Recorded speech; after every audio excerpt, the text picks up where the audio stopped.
जय श्री राम दोस्तों, मैं हूं पारुल और एक बार फिर आप सबका स्वागत है लेट्स कैलकुलेट पर। आज हम बात करेंगे नंबर सिस्टम की। ये एक छोटी वीडियो होने वाली है। नंबर सिस्टम को लेकर बच्चों में बहुत बार कन्फ्यूज़न रहती है कि प्राकृतिक नंबर क्या होते हैं, रियल नंबर क्या होते हैं। वो बहुत बार मैसअप कर जाते हैं प्राकृतिक नंबर और क्या बोलते हैं वास्तविक नंबर्स के साथ में। हमें कई बार समझ ही नहीं आता है कि जो प्राकृतिक नंबर हैं वो कहाँ से शुरू होते हैं, जो रियल नंबर्स हैं वो कहाँ से शुरू होते हैं। चलिए आज हम इसी कन्फ्यूज़न को दूर करने के लिए लेकर आ गए एक छोटा सा वीडियो।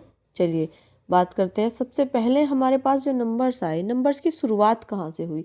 जब हम चीज़ों को पुराने समय में क्वांटिटी हम चीज़ों की नापते थे, तब हमें ज़रूरत पड़ी नंबर्स की, क्योंकि चीज़ों को पुराने समय में जो आदि मानव लोग थे, जो वनवासी थे, जो वनों में रहा करते थे, उनके पास ना मीटर होते थे ना तराजू होती थी तोलने के लिए। तो वो क्या करते थे, चीज़ों को जब वो एक दूसरे से बदलते थे, चीज़ों का आदान प्रदान करते थे, वो उन्होंने चीज़ों को गिनना शुरू किया।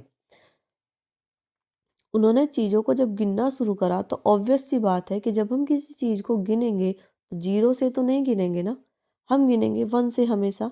कोई चीज़ या तो वन होगी या तो नहीं होगी, ठीक है। तो वहाँ से जब हमने चीज़ों को गिनने के लिए नंबर्स का प्रयोग किया, वहाँ से हमारी संख्याओं का उद्गम हुआ।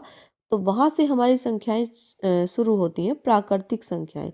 इन प्राकृतिक संख्याओं को सर्वप्रथम प्रयोग करने वाली संख्याएं भी कह लीजिए, और चाहे तो संख्याओं का उद्गम वाली संख्याएं कह लीजिए। सबसे पहले जो संख्याएं हमने प्रयोग की गणना के लिए, वो हमारी कहलाई प्राकृतिक संख्या यानी नेचुरल नंबर। ऐसे मान लीजिए कि एक तरह से ये नेचर से ही लिए हमने। सबसे पहले उन्होंने कुछ ऐसे तरीके ढूंढे, क्योंकि जब तक उन्हें गिनती और नंबर का ज्ञान नहीं था, तो उन्होंने कुछ ऐसे तरीके ढूंढे उन चीज़ों को मेजर करने के लिए। तो वो जो गणनाएं वो करते थे, उन्हीं को हमने प्राकृतिक गणना मान लिया और प्राकृतिक संख्याएं वहां से शुरू हुई। चलिए अब इनको दो भागों में आकर बांटा गया। पहले रियल नंबर्स और दूसरा इमेजिनरी नंबर्स। रियल नंबर्स होते हैं हमारे वास्तविक संख्याएं, और इमेजिनरी नंबर्स होते हैं हमारे काल्पनिक संख्याएं, जैसे आई स्क्वायर, आई क्यूब। इसे हमेशा आई से ही डिनोट करते हैं, और ये कक्षा 11 और 12 में इसका प्रयोग हमें देखने को मिलता है। अभी हम बात करते हैं रियल नंबर्स की, यानी वास्तविक संख्याएं की। वास्तविक संख्याएं अब हम गणना करने लगे, काउंटिंग हमें आ गई अच्छे से प्राकृतिक संख्याओं का प्रयोग करके। तो अब हमें क्या चाहिए, अब हमें जीरो भी जरूरत पड़ने लगी गणित में। तो अब यहाँ एक बहुत समय के बाद, एक लंबे अरसे के बाद, प्राकृतिक संख्याओं के बाद आर्यभट्ट जी ने हमें जीरो का ज्ञान कराया। उन्होंने बताया कि जीरो जैसी भी कोई अंक होता है जो गणित में, गणनाओं में एक बड़ा महत्वपूर्ण रोल निभाता है, बड़ा महत्वपूर्ण भाग है उसका, बड़ा महत्वपूर्ण उसका स्थान है। तो अब जीरो से जब हमने सबसे पहले सोचा जीरो का स्थान क्या है, फिर बड़ी खोज के बाद पता चला कि जीरो का स्थान तो इन आने वाले सभी अंकों से पहले है। अंक कितने हैं हमारे पास 10 अंक हैं गणित में, 0 to 9। तो पहले 1 to 9 हुआ करते थे। तो फिर उस जीरो को हमने सबसे पहला स्थान दिया। सबसे प्रथम जीरो, उसके बाद 1 2 3 एंड सो ऑन। तो ये हमारे कहलाए वास्तविक संख्याएं। अब इन्हीं वास्तविक संख्याओं के साथ हम आगे बढ़ते हैं। वास्तविक संख्याओं को हमने दो भागों में बांटा, पहले इंटीजर्स और दूसरे फ्रैक्शंस या डेसिमल नंबर। भाई ये होते हैं हमारे पूर्णांक बच्चों। तो पूर्णांक जो पूरा है वो पूर्णांक है, और जो अंक पूरा नहीं है वो या तो डेसिमल है या तो फ्रैक्शन है ना। सही बात है ना। भाई जो पूरा है नंबर, वो अंक या नंबर या संख्या, तो वो हो गई हमारी पूर्णांक, और जो पूरा नहीं है वो इधर आ गया। भाई जो पूरे हैं वो इधर रखो, जो पूरे नहीं है उन्हें इधर भेज दो, है ना। ये हुए हमारे फ्रैक्शंस यानी भिन्न, और या फिर हमारे डेसिमल्स यानी दशमलव संख्याएं, जैसे 4/3, 2/5, 1/2, कुछ भी हम लिख सकते हैं।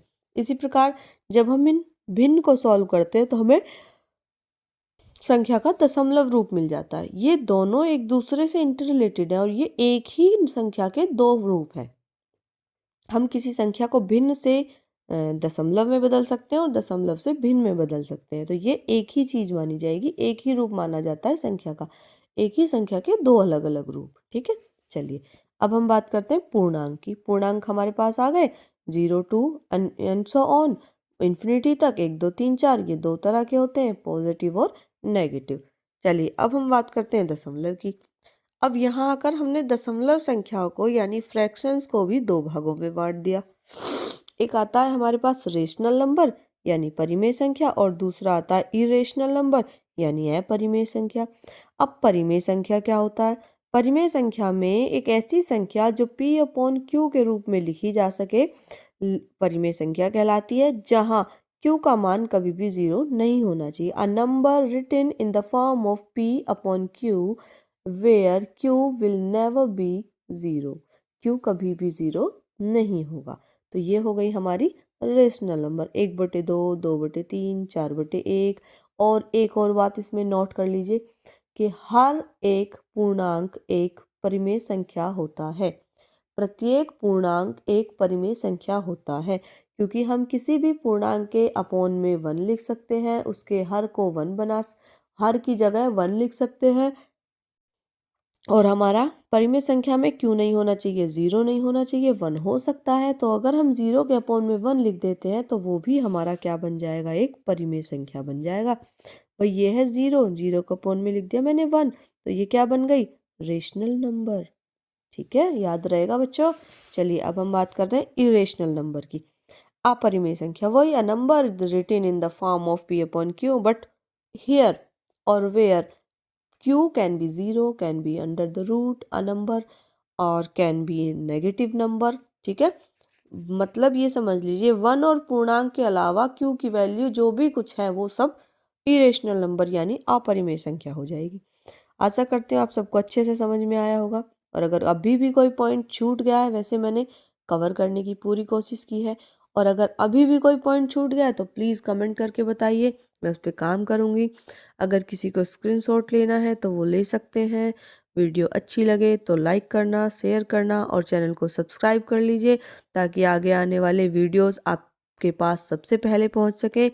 आई होप वीडियो आपको अच्छी लगी होगी, पॉइंट्स क्लियर हुए होंगे, और अगर नहीं होंगे तो प्लीज़ बताना। अंत तक बने रहने के लिए बहुत बहुत धन्यवाद।